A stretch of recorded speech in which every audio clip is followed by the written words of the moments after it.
Hey! Oh, it's still pretty bitter cold out here, even though spring is on the way. I'm still in my hat and my down jacket. Anyway, yesterday, second rookie mistake. Ooh, and this one hurts. It's not a $20 mistake. It's probably a $50,000 mistake of lost income, lost profit, right? Ugh, still hurts me. Anyway, a new dumpster, as I call it, because I'm real estate raccoon, right? Raccoons love dumpsters, and they love fresh dumpsters, full. And they go in there and they just sort through in their own little rodent manner. They sort through all the goods, weed out the bad, and then nibble on the good, right? Yes, we all know. And they tear apart your trash bag if you leave it out overnight. Spread trash everywhere, sorting. That's me. So anyway, I get these lists. So I call them dumpsters, right? And you get a new dumpster they come out Thursday, but then when they're really processed and put into final format in a list, I get them usually Friday afternoon. Okay, so got a list. Today's Friday, but I got one last Friday, right? And I sort them very quickly, and I do my own little super elementary algorithm. Pretty proud of it, but it's working for me at this stage in my education and my process. Anyway, I go through the list and I find out pretty much got skunked this week. Nothing really worth writing home about. Really, the squeeze wasn't worth the juice.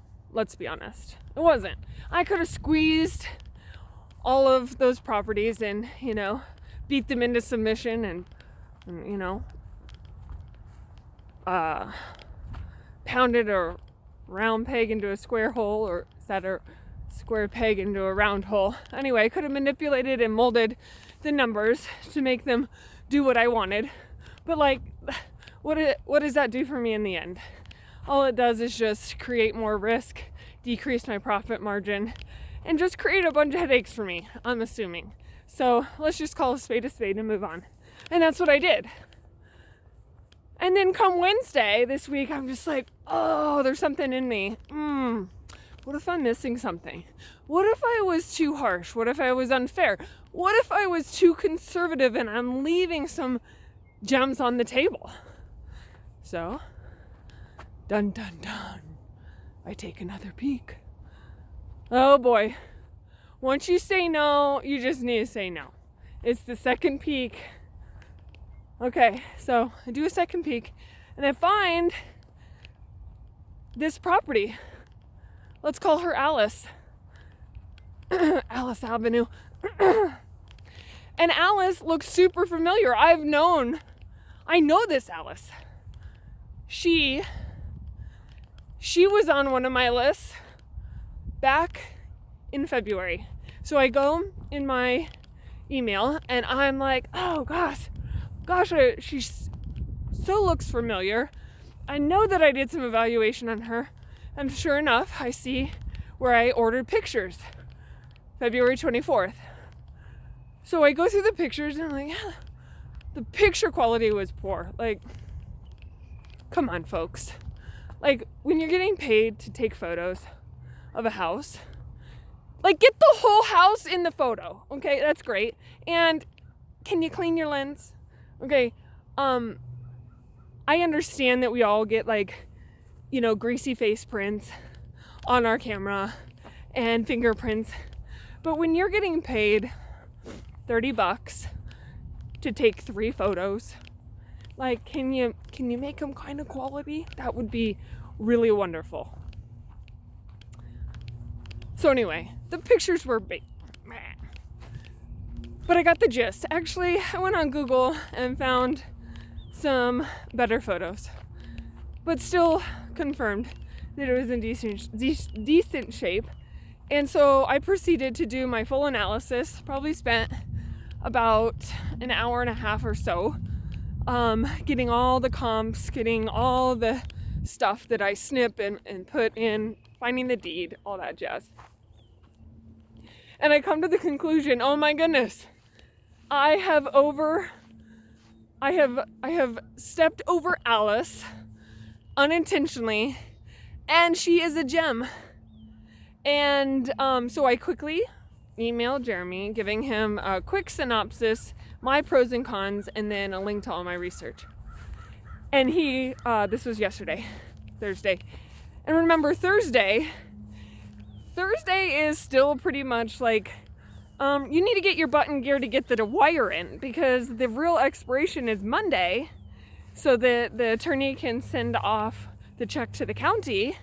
But really, your wire has to be initiated and received by most Monday morning, and preferably Friday afternoon. And so Thursday, like, we are encroaching on a timeline. So anyway, I quickly wrote Jeremy. He graciously got back to me very quickly.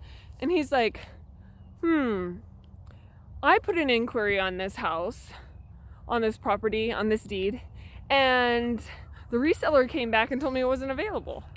And I'm like, what? Like, all the other ones prior that I had done research and I had applied for and closed on, no one was competing. And I'm like, oh, this is great. Yeah, newsflash.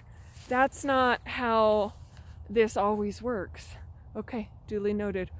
Okay, so where do we go from here? So I contacted the reseller, and they're like, oh, you're in backup position. I'm like, yes. I hope this guy doesn't close, right? And then I actually talked to the reseller, because that was just like obviously an auto-generated email. Talked to the reseller, and they're like, oh, yeah. That's cute that you thought you were the first backup. You're actually number 11 backup. And I'm just like, oh. And so where the hurt in my heart comes from is that I could have bought Alice. I could have bought her in the middle of February. And I'm thinking, why? Okay, I had a half filled out investor profile summary of Alice in my documents. I do a Google Docs system, right? And I'm like, what? Why did I stall out on that? Why did not get completed? Because if I got it completed back on the 24th, it would have been very evident to me that I need to jump on it. Like $70,000 of value, $9,400 cost. Like, that's a no-brainer. Like, let's do that every day and then twice on Sundays, right? So anyway, and then I'm thinking back, what was happening during that time? That was my week of the one-on-one. My one-on-one with Simon happened that week. And so obviously when you're juggling plates and trying to get them up in the air and spinning, you have to take your attention off of the plates that you've already got spinning, and you have to those kind of start winding down and slowing down, because you're putting all your energy over here. And that's just a natural, it's a rebalancing. And some things when you are putting and going, balls to the wall on a new system or new skill set, a new whatever business, there are mostly everything else in your life just kind of starts to go down the toilet a little bit, because you're spending so much energy, and that's not sustainable forever, but it's inevitable. You have to, because obviously I only have so much capacity. I wish I could clone myself. Remember multiplicity, where he just started cloning himself, but then you start degrade. You start to degrade the more clones you have. Remember, by the end, he had a real special buddy. Remember, he folded up his pizza and put it in his pocket? Anyway, I digress. Rookie mistake. Cost me about $50,000, and who knows what in rental income. But then I just have to give it to God and say, you know what, for whatever reason it wasn't meant to be, and I got to let it go and just pray that the Lord provides another opportunity to bless me with, and I just have to let it go and learn the lesson. Learn the lesson of do your research early and often in the week, early part of the week, and do your investor analysis thoroughly and to completeness, and then jump on it. Pull the stinking trigger. So that's what I got. Rookie mistake number 2. Kind of hurts, but I got to share it with you so that you don't have to experience it for your own self. Okay, that's all I got. See ya.